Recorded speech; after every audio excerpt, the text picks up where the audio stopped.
Gracias le damos al Señor, pues por aquí pues tenemos la pastora, gloria al nombre del Señor, para que así se presente y comenzamos este estudio.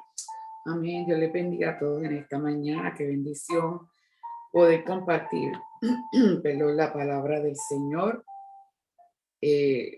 Continuando, ¿verdad?, el estudio de este libro tan maravilloso, tan hermoso, llamado el libro de los Salmos. Vamos a comenzar en el día de hoy con el estudio del capítulo 21, Salmo 21. El título de este salmo es el canto triunfal de David o el cántico de victoria. Este Salmo 21 es prácticamente una secuencia de el capítulo 20 del Salmo 20 que nuestro pastor estuvo discutiendo en el día del miércoles. Es otro salmo de David y es hermoso cuando vayamos, en la medida en que vayamos leyendo los versículos. Hoy no lo vamos a leer completo de corrido, sino que lo vamos a ir leyendo por versos para ir, ¿verdad?, estructurándolo poco a poco. Es un salmo maravilloso, así es que vamos a comenzar con el versículo 1. Salmo 21. Salmo 21. Tengo aquí la versión Palabra de Dios para todos. Voy a leer el 1 y el 2. Dice la palabra del Señor en el nombre del Padre, del Hijo y su Santo Espíritu. Amén. Dios bendice al gobernante fiel, al director, canción de David. Señor, el rey se alegra a causa de tu poder. Lo hace feliz con la salvación que le brindas.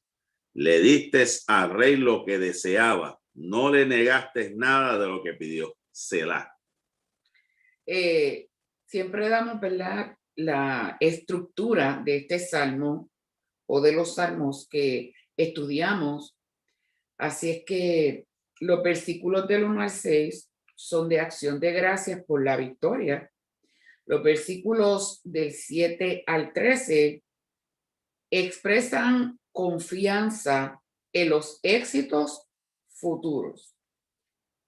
Y decía el primer versículo: el rey se alegra en tu poder, oh Jehová, y en tu salvación, cómo se goza. Tal como hemos estado hablando, este salmo también es un salmo mesiánico, o es un salmo que hace referencia a nuestro Señor Jesucristo. Y aquí en este versículo 1 dice: el rey se alegra en tu poder. Jesús no es meramente un rey, sino que Él es el rey de todos los reyes. Él es el rey de reyes. Él es el rey sobre nuestra mente, Él es el rey sobre nuestro corazón.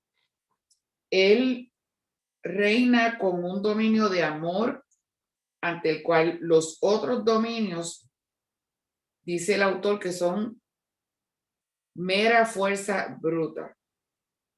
Fue proclamado rey, incluso cuando lo clavaron en la cruz del Calvario, ¿verdad? Porque el título o la inscripción que le colocaron en la parte de arriba de la cruz decía que eso mismo, rey de reyes, ¿verdad? Fue proclamado rey allí también en la cruz. Y yo pienso que la victoria más grande en la trayectoria de nuestro Señor Jesucristo, su ministerio terrenal, fue estando allí en esa cruz.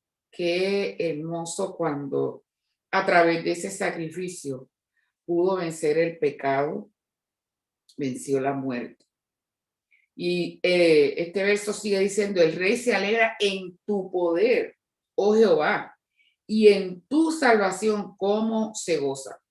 Todo lo que menciona este versículo 1 se atribuye a la persona de Jesucristo, que es el manantial de vida, que es la fuente de todo poder, que es nuestra salvación. Por eso dice, el rey se alegra en tu poder, oh Jehová, y en tu salvación, como se goza. Tu poder, tu salvación. Recuerda que hemos estado explicando que cuando hablamos sobre salvación, salvación tiene aquí dos palabras bien importantes, que es virtus y salus. Esas son dos palabras en latín que quieren decir poder y salvación. Virtus o virtud. Y salvación, que también se define como salud. Exclusivamente en el poder, nosotros quizás no tenemos tanto motivo de gozo. Pero qué hermoso es cuando podemos experimentar el gozo de la salvación en nuestras vidas. Y en este momento el salmista dice, el rey se alegra en tu poder, oh Jehová, y en tu salvación, cómo se goza. En tu salud, cómo se goza. Importante el reconocimiento de David de decir que la salvación viene de él. Que el tú es bien importante, ya que lo ha utilizado en varios salmos anteriores, de reconocer que la fuerza, el poder, la salvación, la liberación proviene del Dios de los altos y no de su propia fuerza. Así es. El rey se alegra en tu poder, oh Jehová, y en tu salvación, ¿cómo se goza? El verso 2 dice, ¿verdad? Le has concedido el deseo de su corazón y no le negaste la petición de sus labios. Eso nos acuerda la oración de Jesús cuando oró al Padre por sus hijos. Dios le concedió ese gran deseo, porque el deseo de Jesús, como estuvimos hablando en días anteriores, es la salvación de la humanidad, es que la gente venga y conozca del Evangelio de Jesús. Amén. Un deseo que persiguió constantemente mientras estaba en la tierra, tanto verla en su oración, y vemos ese capítulo 17 de Juan, que es uno de los capítulos favoritos míos, la oración intercesora, esa oración tan hermosa que hizo Jesús. Siempre deseó el bien para sus hijos, siempre deseó el bien para sus hijos. Y entonces aquí el salmista alude en este versículo 2 y le dice, le has concedido el deseo de su corazón y no le negaste la petición de sus labios. Él reiteradamente, repetidamente anhelaba redimir a su pueblo. Y ahora en el cielo, ¿verdad? Porque luego que él ascendió al cielo, allí en el lugar donde él se encuentra, él intercede, sigue intercediendo por usted y por mí. Y como dice 1 Timoteo 2:5, porque hay un solo Dios y un solo mediador entre Dios y los hombres, Jesucristo hombre. O sea, todavía él sigue ahí siendo el mediador entre Dios y los hombres. Lo vemos del aspecto mesiánico, porque esto se ve claro también que tiene un aspecto profético. David estaba huyendo de sus enemigos. David está huyendo de Saúl. Y ahí vemos, aquí vemos como él da una alabanza. Como quien dice, ya he vencido, gracias te doy Dios por la victoria. Y lo vemos en el aspecto profético, como Jesús en la cruz venció, ¿verdad? El momento de decir cumplí con la misión y dándole gracias al Señor porque el Señor lo llevó, Dios Padre, ¿verdad? Estamos hablando de nuestro Señor Jesucristo, a través de todo ese proceso, y vemos como Él también puede decir la misma palabra, la gloria y la honra le pertenecen a nuestro Dios. O sea que esto es una alabanza que sale de lo más profundo del corazón de un hombre que sufrió, que padeció, pero que también venció. Amén. Y ahora se aplica a nosotros también, porque si nuestros corazones son conformes al corazón de Dios, también en nuestro caso, Él cumplirá el deseo de nuestros corazones, de aquellos que tememos, lo tememos a Él y tememos a su palabra. El versículo 3. Porque le has salido al encuentro con bendiciones de bien, corona de oro fino has puesto sobre su cabeza. Hermoso. Esto es, ¿verdad? Tú le has precedido, te has adelantado a él, le has salido al encuentro, te has adelantado a él, le has precedido. Antes que Jesús pidiera algo, ya el Padre sabía. Por eso cuando pasó lo de Lázaro, ¿qué fue lo que Jesús le dijo al Padre? Padre, yo sabía que tú me escuchas, yo sé que tú me escuchas, pero para que ellos crean. Antes que Jesús pidiera algo, antes que Jesús pida algo, el Padre ya responde. Y en este momento, ¿verdad? Está diciendo, le has salido al encuentro, le has precedido con bendiciones de bien. Y en el caso de Jesús, de corona de espina, ahora le ha dado una corona de oro. Amén. Amén. La misericordia del Señor, la misericordia divina, ¿verdad? Al menos en el caso de algunos de nosotros, va por delante de nuestros deseos y de nuestras oraciones. Antes que nosotros oremos y le pidamos al Señor, Él conoce nuestra necesidad, pero Él quiere escuchar nuestra voz, Él quiere que también nosotros abramos nuestros corazones hacia Él y le digamos nuestras peticiones, nos expresemos delante de su presencia. Y muchas veces Él se adelanta también, ¿verdad?, a nuestros esfuerzos y supera nuestras expectativas.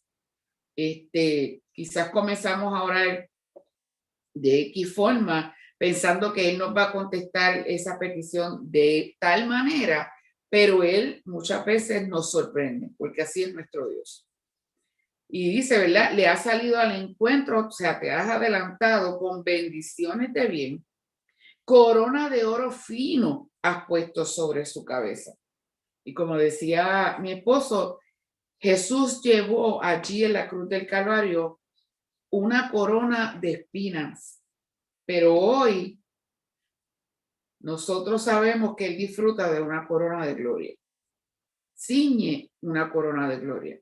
Y nos va a preparar y nos está preparando una corona a nosotros también. Amén. Y esa corona, ¿qué indica? Cuando usted ve una corona que viene a su mente. Yo recuerdo cuando los nenes míos eran pequeños, que íbamos a Burger King, que los llevábamos a Burger King y les regalaban la coronita esa, que ellos regalan ahí en Burger King. Lo que rapidito los nenes decían, look, mami, mira, yo soy un rey o soy una reina, decían las nenas. Porque cuando nosotros observamos una corona, lo que nos está indicando y lo que rápidamente viene a nuestra mente y con lo que lo asociamos es con linaje, es con realeza, es con poder, es con honor.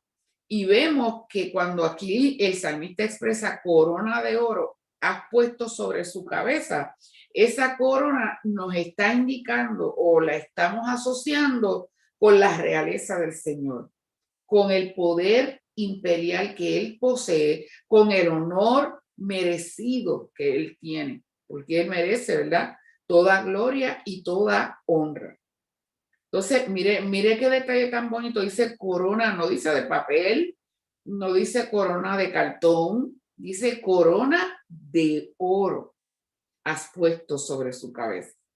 Ese material o ese metal de lo que está compuesto es un metal o un material valioso, es resplandeciente, es duradero. O sea, que cuando utiliza la expresión de oro fino, a lo que hace referencia es a algo valioso, a algo muy apreciado. Y esto lo hace con el fin de indicar la grandiosidad, la excelencia, la magnificencia de su dominio. Su reinado fue, es y será perpetuo. Y perpetuo quiere decir eterno. Eso es lo hermoso de nuestro Señor. Le ha salido al encuentro con bendiciones de bien, corona de oro has puesto sobre su cabeza. Pablo decía, por lo cual me está guardada la corona de justicia. De vida. La corona de vida. O sea, que la Biblia habla de unas coronas que están reservadas para nosotros. Sé fiel hasta la muerte y yo te daré la corona de vida. O sea, que es hermoso, porque esta palabra no solo hace referencia al Señor, sino que nosotros como sus hijos también hemos de participar de esas bendiciones que Él tiene para cada uno de nosotros. Versículo 4 al 6. Vida te demandó y se la diste. Largura de días eternamente y para siempre. Grande es su gloria en tu salvación. Honra y majestad ha puesto sobre él, porque lo has bendecido para siempre. Lo llenaste de alegría con tu presencia. Por cuanto el rey confía en Jehová y en la misericordia del Altísimo, no será conmovido. Al 6. Al 6. La primera palabra de este versículo dice, vida te demandé y se la diste. Está hablando aquí y hace referencia al rey David, porque como estábamos hablando ahorita, ¿verdad? Resumiendo un poco su vida, sabemos que en la trayectoria de él estuvo varias veces en las manos del rey Saúl, y en la misericordia de Dios, Dios lo libró de la muerte. El rey no pudo tocarlo, no le pudo hacer daño. Él trató muchas veces, pero no lo logró. Y la primera palabra de este versículo de la vida te demandó y se la diste, la podemos aplicar a David. Sin embargo, la largura de días eternamente y para siempre hace referencia a quién, a nuestro Señor Jesucristo. La resurrección. El Mesías. Jesús, en su naturaleza humana como hombre, oró pidiendo la resurrección que le fue concedida. Y ahora él disfruta de un cuerpo inmortal y glorificado. Vida te demandó y se la diste, largura de días eternamente y para siempre. Cristo, ahí. Murió una vez, pero después de haber sido levantado de entre los muertos, ya no va a morir nuevamente. Y dice en Juan 14:19, porque yo vivo, vosotros también viviréis. Ahora, esa bendición pasa a todo aquel que les reconoce como su Salvador. También nosotros hemos de disfrutar de esa vida eterna si perseveramos en Cristo. Es esa hermosa promesa y deleitosa intimación que nos da el Salvador de que somos partícipes de esa vida eterna. Largura de días eternamente y para siempre. Grande es su gloria en tu salvación. Honra y majestad has puesto sobre él. Qué hermoso, qué preciosos son estos versículos, porque lo has bendecido para siempre. Lo llenaste de alegría con tu presencia. Y si volvemos un poquito atrás, en el Salmo 16, ¿verdad? Estudiamos un versículo que nos los hemos memorizado y lo repetimos constantemente. En tu presencia hay plenitud de gozo. Y algo pleno es algo completo, es algo que está lleno, algo pleno. Cuando usted dice, este vaso está pleno de agua, quiere decir que está lleno de agua. Y en la presencia del Señor, nosotros tenemos y disfrutamos de esa plenitud. A los que están entrando, estamos en el Salmo número 21. Les saludamos, ¿verdad? A los hermanos que fielmente han estado aquí con nosotros. Estamos hablando del Salmo 21, explicando, ¿verdad? Que esto fue en un momento que David se sentía perseguido por Saúl y por sus enemigos. Y también hay una tipología envuelta, y es lo que se llama su estructura o análisis. Es un salmo mesiánico, profético, que también se prefigura el sufrimiento de nuestro Señor Jesucristo, pero también la victoria. Estamos hablando de que también se cumplió. ¿Por qué? Porque Cristo pasó por lo mismo y tuvo la victoria de haber resucitado entre los muertos. Y esta es la parte bien importante que usted tiene que entender, ¿verdad? Que esta es la bendición de nosotros los cristianos, que así como Cristo y los demás apóstoles y los demás profetas y los demás, como el salmista, que esta gente sufrieron calamidades y persecuciones, pero también está asegurada una victoria, también está asegurada una bendición. Y también el apóstol Pablo habló de una resurrección corporal, ¿verdad? Una resurrección de muertos, de un cambio que nuestro cuerpo va a ser transformado. Así que esto es un momento bien importante que usted analice, ¿verdad? Y las pruebas que usted está pasando, usted piense que esto es temporero, viene algo grande para nosotros. Amén. Grande es su gloria en tu salud, honra y majestad has puesto sobre él. Versículo 5. Emanuel, el Dios con nosotros, él cargó en su momento en la cruz sobre sus hombros el pecado de todos nosotros. Él llevó nuestras cargas.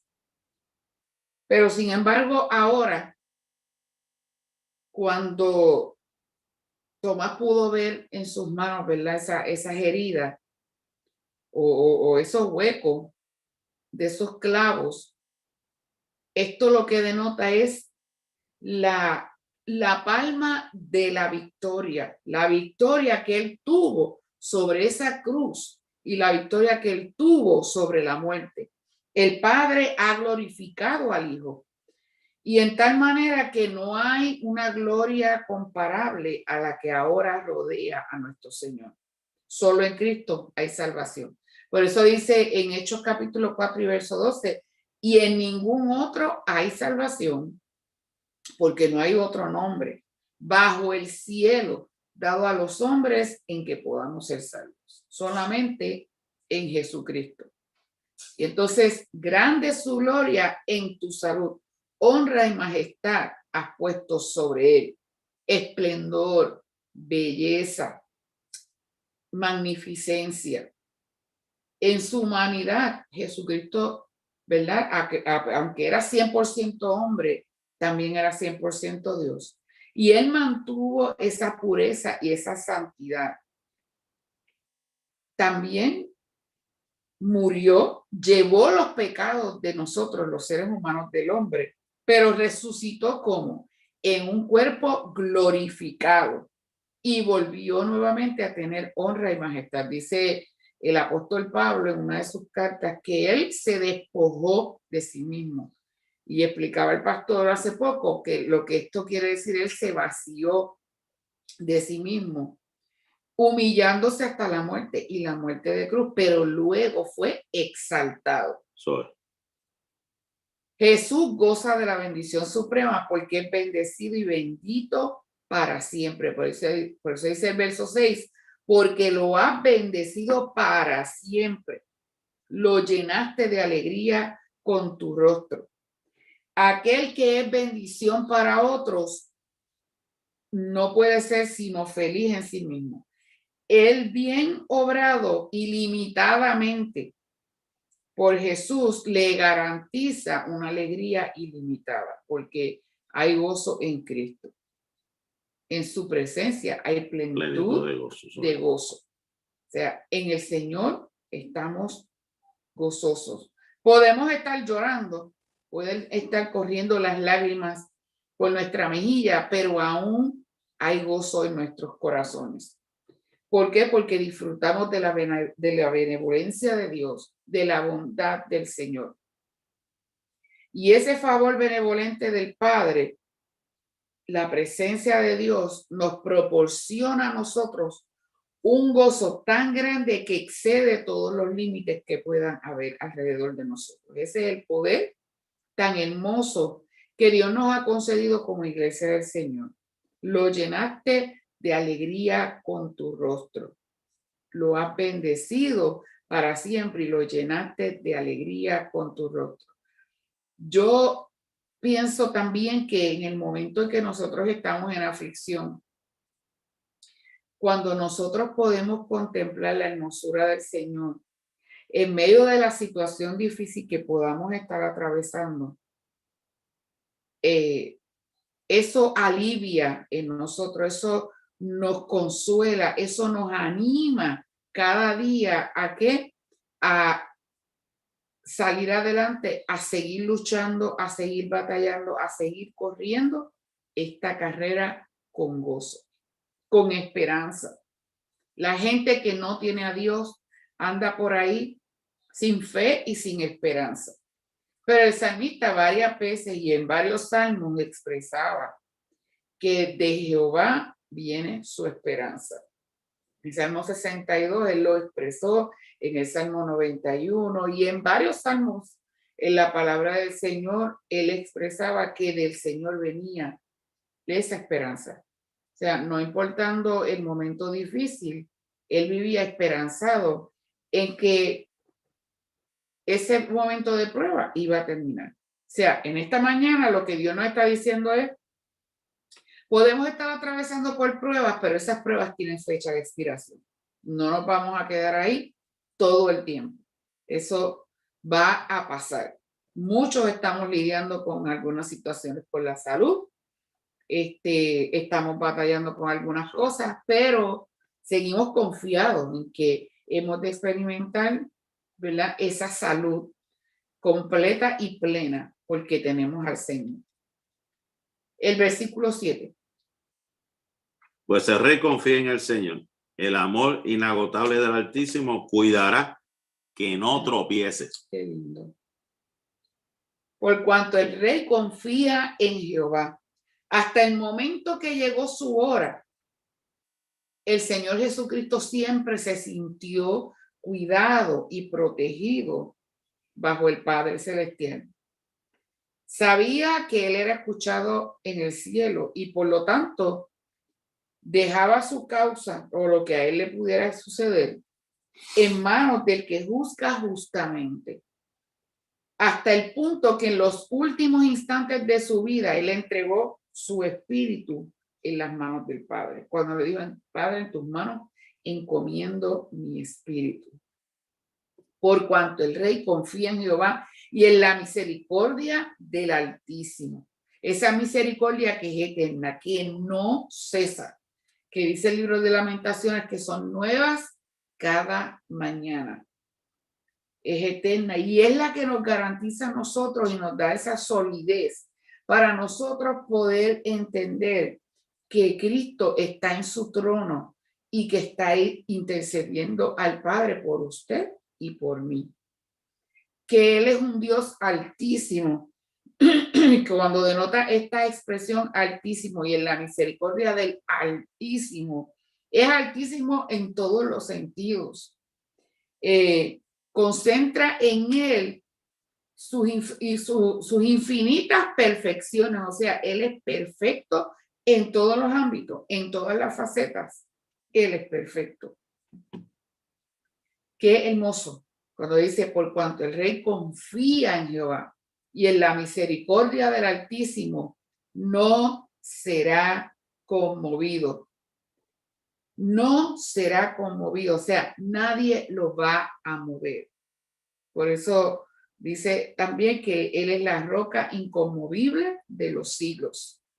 En Él no hay mudanza, en Él no hay sombra de variación, dice el apóstol Santiago. O sea, Él representa en nuestra vida estabilidad, representa en nuestras vidas seguridad para nosotros poder salir hacia adelante.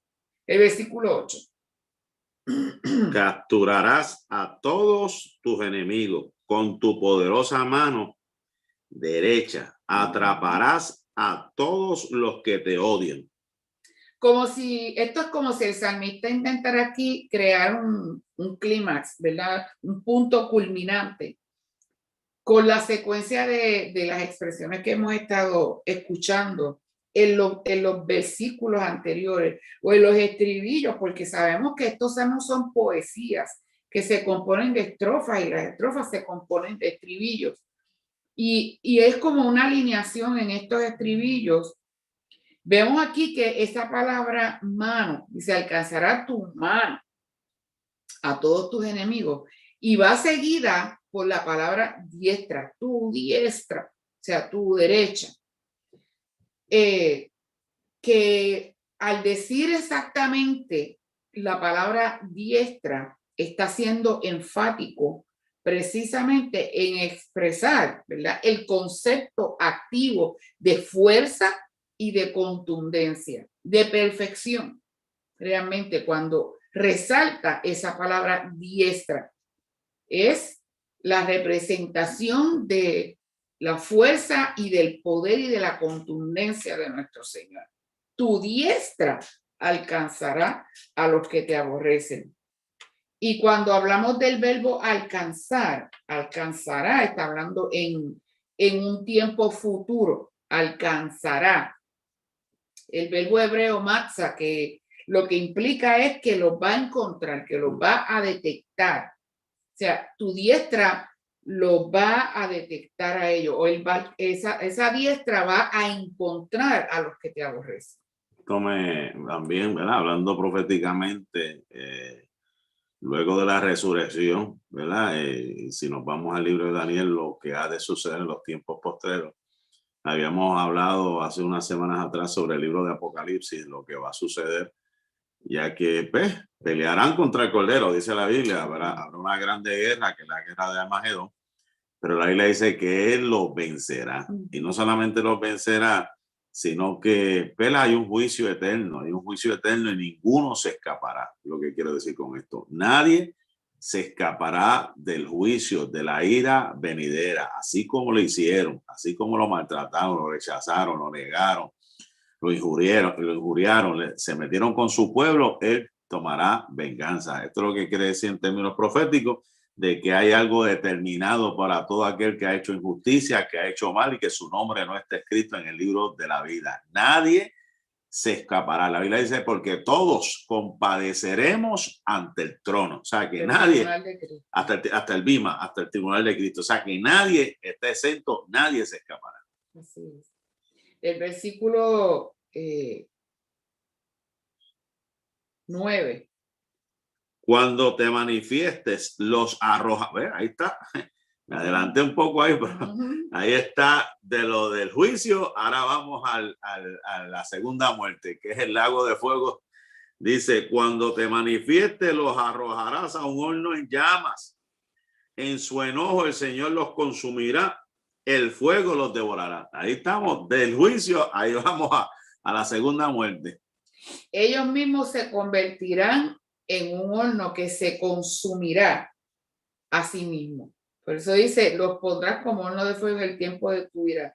Los consumirá a sí mismo. Lo que esto equivale y lo que quiere decir es que ellos se convertirán en sus propios atormentadores, atormentándose a sí mismos. Y vemos varias veces en la vida de David cómo los mismos enemigos terminaban como matándose a sí mismos, exterminando sus propias vidas, ¿sí? Y lo vemos también en otros reyes, en la palabra de Dios. El mismo Saúl terminó él mismo echándose sobre su espada y se volvió loco, hizo cosas que pues ya había sido desechado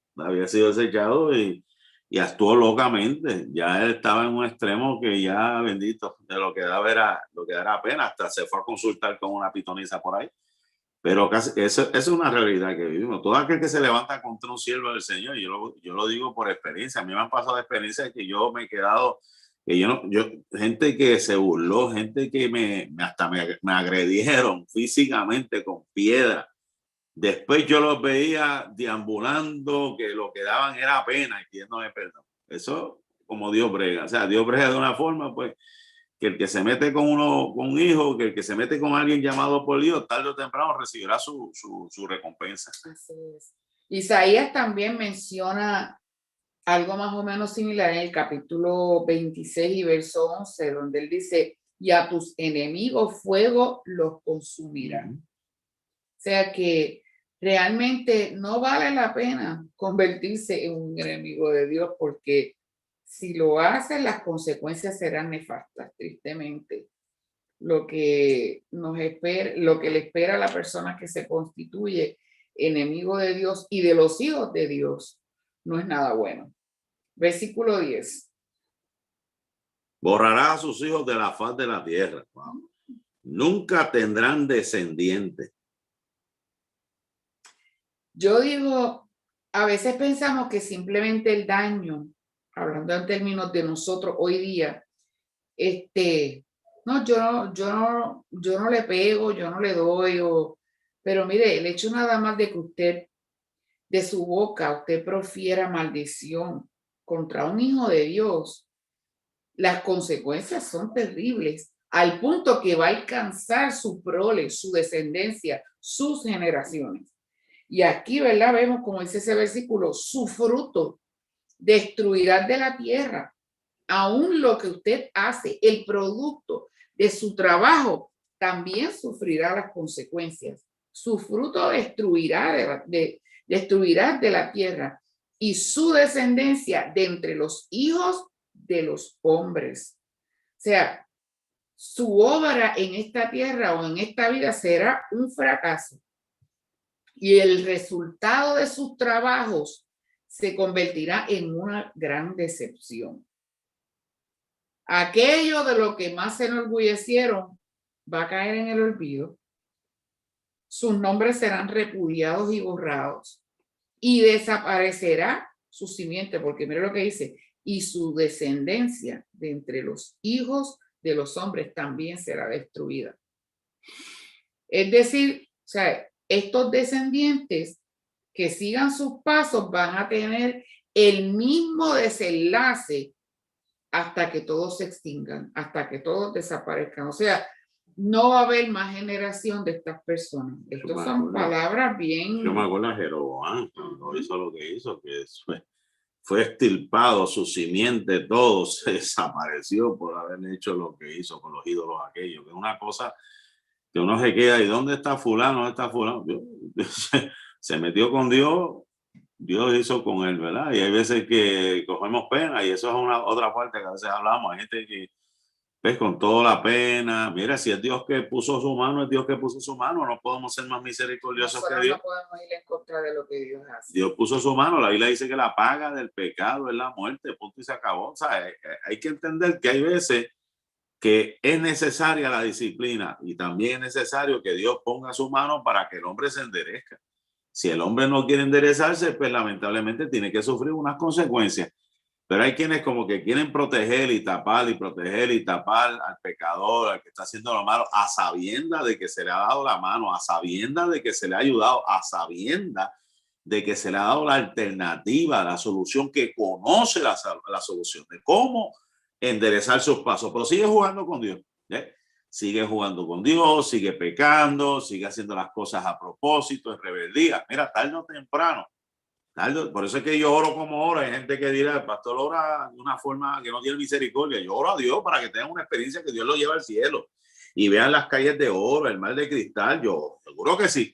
Pero también oro para que Dios lo lleve al infierno, para que sepan lo terrible que es vivir sin Dios.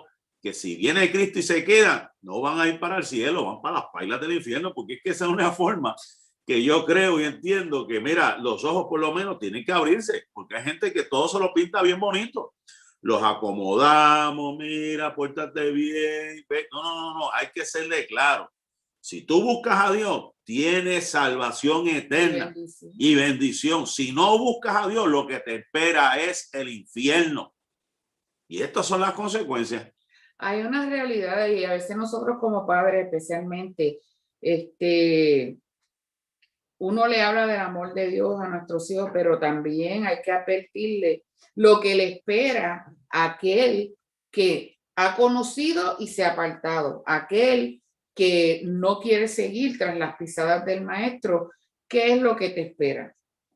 Porque a veces, como decíamos ahorita, queremos ser más misericordiosos que Dios, y no le hacemos crear conciencia a ellos y entender cuáles verdaderamente van a ser las consecuencias de su desobediencia. ¿Qué va a acarrear su desobediencia? El que ellos vivan una vida de espaldas a Dios. Y lo triste es que no solamente van a pagar ellos, sino también sus hijos, y algunos tienen niños pequeños, hijos que apenas están comenzando a criarse. So, hay que ser bien claro y hablarles sobre esto. De que se van a enojar, sí, se van a molestar, van a decir 800 cosas, pero no podemos desistir de decirles la realidad. Porque sería triste que venga la destrucción para esta tierra y esos pequeñitos sufran las consecuencias de los pecados de sus padres. lamentablemente. Yo soy de los que digo que el infierno está lleno de gente buena, ¿verdad? Qué cosa. Ujú. Porque a todos le dicen que eran buenos. Para el cielo no va gente buena. Ustedes tienen que entender eso. Para ese cielo lo que va es gente santa, gente que se separó, que no solamente hizo cosas buenas, sino que aceptó a Jesucristo como su único y exclusivo Salvador y su nombre está escrito en el libro de la vida. Yo recuerdo Esos son los que van para el cielo. las palabras de la pastora Ana, ¿te acuerdas? Que ella decía que ella no sabe si va a haber un espacio para ella en el cielo, y cuando ella dijo eso a mí me impactó. Pero lo que ella quiso decir es que como todo el que se muere lo mandan para el cielo, pues ella dice que no sabía si verdaderamente iba a haber un espacio para ella. Porque todo el que se muere lo mandan para el cielo. Todo el que se muere. Porque era bueno, porque era esto, porque era lo otro. Pero hermano, en el cielo la gente no va a estar allí porque simplemente es buena, sino porque hemos reconocido que somos pecadores y nos hemos arrepentido de nuestros pecados y vivimos para el Señor, en nuestras altas y en nuestras bajas, pero vivimos para agradar a Dios. El versículo 11. Aunque conspiren contra ti, sus maquinaciones malignas jamás prosperarán. Dios toma nota de las intenciones, tanto como de las acciones. Aquel que quiso hacerlo pero no pudo es tan culpable como aquel que lo hizo. Decía una vez Víctor Centeno, él siempre estaba con ese refrán, que dice, tanta culpa tiene el que mata a la vaca como el que le ata las patas. Y verdaderamente es así. A veces pensamos, oh, él no lo llegó a hacer, pero tenía la intención, y Dios conoce las intenciones de nuestros corazones. Y cuando utiliza aquí, ¿verdad?, esa expresión contra ti, lo que está demostrando es que todo aquel que inflige o que intenta causar daño, incluso al más débil de los creyentes, está atacando al propio rey, al propio Señor. O sea, el que trata de hacerle daño a un siervo del Señor es como si se lo estuviera haciendo a él.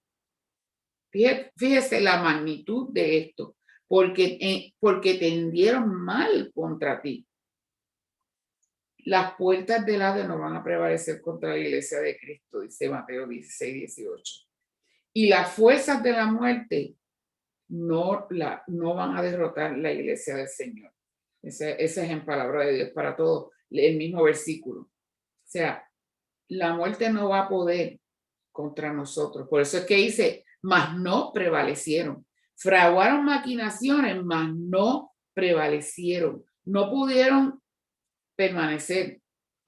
¿Por qué? Porque el Señor ha de tomar acción contra aquellos que se levantan contra los siervos de Dios.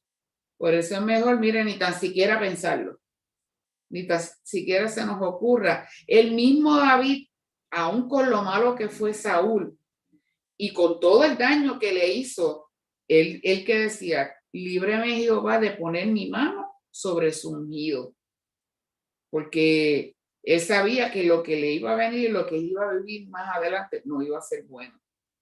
Y por eso es que uno tiene que cuidarse. Y hoy día quizás no matamos con espada o con lanza, ¿verdad? O con un arma físico o material en nuestra mano, pero a veces con nuestras palabras, y tenemos que tener mucho cuidado. ¿Con qué intención yo digo las palabras que yo digo? El próximo verso 12. Pues se darán vuelta y saldrán corriendo cuando vean que tus flechas apuntan hacia ellos. Wow. Tú los pondrás en fuga y en tus cuerdas dispondrás saetas contra sus rostros, dice esta versión. O sea, puede ser que por un tiempo nuestros enemigos hagan avances y nosotros podamos ver que ellos están prosperando, ¿verdad? Que están creciendo, que las cosas le están saliendo bien. E inclusive podamos ver como que sus amenazas están teniendo éxito. pero su momento llegará. Porque, ¿verdad? Dios le da la oportunidad para ver si ellos se arrepienten, para ver si ellos se retractan de sus acciones, pero va a llegar el momento en que van a sufrir las consecuencias de su desobediencia, de sus malas acciones. Y el salmista aquí está describiendo esos juicios de Dios como saetas afiladas, como saetas que son veloces y mortales. La comparación que le está haciendo. En tus cuerdas dispondrás saetas contra sus rostros. O sea, no te levantes contra un siervo de Dios, no trates de salirte con la suya, porque Dios te va a dar una oportunidad. Por eso vemos, a lo mejor usted dirá que yo he conocido personas que han hecho daño a algunos siervos de Dios, hombres que han maltratado a mujeres cristianas. Pero mire, mi papá siempre decía un refrán, yo nunca lo voy a olvidar. Él decía que no hay carrera que no pare, ni mal que dure 100 años, ni cuerpo que lo resista. Va a llegar el momento en que se va a acabar la oportunidad, en que, o sea, todo tiene un límite. Cuando Dios diga se acabó, ahora voy yo, atente a las consecuencias. Y eso es lo que tenemos, ¿verdad? Que tener en consideración y tener mucho cuidado, porque no van a ser buenas las consecuencias, van a ser nefastas. El versículo 13. Levántate, oh Señor, en tu poder, con música y cánticos celebramos tus poderosos actos. Aleluya, qué lindo. Una dulce conclusión tiene aquí este salmo. Engrandécete, oh Jehová, en tu poder. O sea, una dulce conclusión en aquellos que se unen gozosos, a la que nosotros como siervos del Señor nos unimos gozosos, unimos nuestros corazones gozosos. Engrandécete, oh Jehová, en tu poder. Siempre, siempre es justo alabar al Señor cuando recordamos sus bondades para con su Hijo Jesucristo y la destrucción de sus enemigos. Siempre es justo alabar al Señor cuando recordamos eso. Por eso en el Salmo 103, una de las cosas que enfatizaba David era: bendice, alma mía, Jehová, y bendiga todo mi ser su santo nombre. Bendice, alma mía, Jehová, y no olvides ninguno de sus beneficios. Y los empieza a enumerar. Él es quien perdona todas tus iniquidades, el que sana todas tus dolencias, y por ahí sucesivamente. Siempre, siempre tenemos que alabar al Señor cuando recordamos sus bondades, no solamente para con su Hijo, sino para con nosotros, y aún más la destrucción de nuestros enemigos. La exaltación del nombre de Dios. Engrandécete, oh Jehová. Esto debe ser la prioridad de todo cristiano, porque nosotros tenemos que reconocer que sin el Señor somos nadie. Sin Dios yo soy nada, soy nadie. Soy simplemente un vaso vacío, un instrumento hueco, que no tiene sentido, que no tiene, como dicen por ahí, ni son ni ton. Probablemente pasemos por momentos difíciles donde lloremos, donde gimamos, donde nos sentimos tristes, agobiados, angustiados. Pero eso es temporero. Eso no va a durar todo el tiempo. Como dice el salmista en el Salmo 30, por la noche será el lloro, pero en la mañana vendrá la alegría. Va a ser por un poco de tiempo solamente, pero esa hermosa aparición de nuestro Señor, esa gloriosa aparición de ese ayudador que no es humano, que es divino, va a despertar y va a avivar nuevamente el gozo en nosotros. Por eso yo les decía ahorita que la gente no puede entender cómo muchas veces, aun cuando nosotros tenemos las lágrimas, ¿verdad?, corriendo por nuestras mejillas o rodando por nuestras mejillas, aún en medio de eso, podemos glorificar el nombre del Señor. Sentimos gozo, porque como decía en el libro de Nehemías, el gozo del Señor es nuestra fuerza. El gozo del Señor es nuestra fortaleza.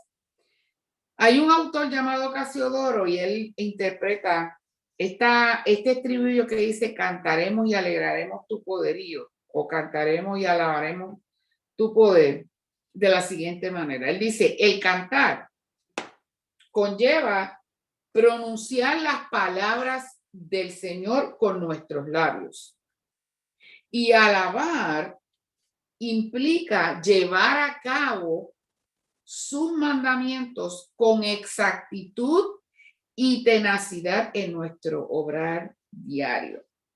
Esto era lo que expresaba Casiodoro. O sea, el cantar nos lleva a pronunciar las palabras del Señor con nuestros labios. Y cuando podemos alabar, es llevar a cabo o practicar con exactitud en nuestro obrar diario, o sea, en nuestro diario vivir, en nuestra vida cotidiana. Cantaremos y alabaremos tu poderío, porque hay poder en la alabanza. Y el poderío de Jesucristo siempre tiene que ser exaltado por nosotros en nuestra alabanza. Por eso es que a veces yo me pongo a meditar, y yo a veces hablo con mis hijos y yo les digo: estas nuevas alabanzas, canciones que están escribiendo muchos cantantes hoy día, hay algunas que son bien bonitas, pero hay otras que son bonitas, pero no tienen ningún sentido. Y lo menos que hacen muchas veces es alabar al Señor. Tal que resuena. Por eso es importante que nosotros y nuestros labios pronuncien alabanza a nuestro Señor. Cantaremos y alabaremos tu poderío. Qué hermosa la palabra del Señor. Créanme, yo me estoy disfrutando de esto, yo me lo saboreo cada vez que estudio un salmo, me enamoro más de él, del Señor, porque realmente la palabra es hermosa. Y cuando meditamos en su palabra, yo digo que esto es como un refuerzo para nuestra vida espiritual, y sobre todo en el momento de la prueba, viene a nosotros, el Señor nos hace recordar esa palabra. Esa prueba no será eterna. Eso tiene fecha de expiración. Va a llegar un tiempo en que vas a cantar el himno de victoria. Pero hay momentos en que Dios nos permite pasar por situaciones difíciles. Primero, porque hay veces que nos tiene que llamar la atención. Porque muchas veces vivimos una vida como de conformidad. Lo que estoy haciendo está bien y Dios está demandando muchas veces más de nosotros, pero nos quedamos ahí. Y segundo, también prueba nuestra fidelidad, nuestra confianza y nuestra fe. La dependencia. Y nuestra dependencia. Ayer precisamente hablaba yo con una hermana de nuestra iglesia y yo le decía eso. Está llegando el momento donde Dios está probando la dependencia de su pueblo. ¿Cuánto realmente dependemos de Dios? Y si realmente nuestro servicio a Dios está condicionado a lo que Él nos pueda dar, o si nosotros le servimos a Dios por quién es Él. Así que en esta mañana evaluemos nuestros corazones y realmente estaremos dispuestos a engrandecer el nombre de Jehová, no importa por lo que estemos pasando, o simplemente si recibimos sanidad o la respuesta a la petición que tenemos delante de su presencia, entonces yo le voy a engrandecer, ¿no? Y si recibimos lo que estamos esperando, vamos a seguir adorando, porque hay veces que recibimos y se nos olvida. También se nos olvida, exactamente. Tenemos que adorarlo en las buenas, en las malas, en las no tan buenas, en las regulares. Hay que adorar al Señor en todo tiempo. Siempre me llama la atención que David siempre, o al comienzo o al final, o quizás en ambos momentos, engrandecía el nombre del Señor. Engrandece, oh Jehová, en tu poder. Cantaremos y alabaremos tu poderío. Dios les bendiga, Dios les guarde, y espero, ¿verdad?, que hayan sido edificados y que sigan ustedes también compartiendo esta palabra con otras personas que también necesiten escuchar la palabra del Señor. Muchas gracias por habernos escuchado. Ya el lunes seguimos con el Salmo 22, si Dios lo permite. Un salmo también bien hermoso. La sierva de la aurora es el título de ese salmo. Nos vamos a gozar. Así que le damos gracias. Esperamos que pase un lindo día con sus demás familiares. La paz y la bendición de Dios sea con cada uno de ustedes hoy, mañana y siempre. Bendiciones a todos.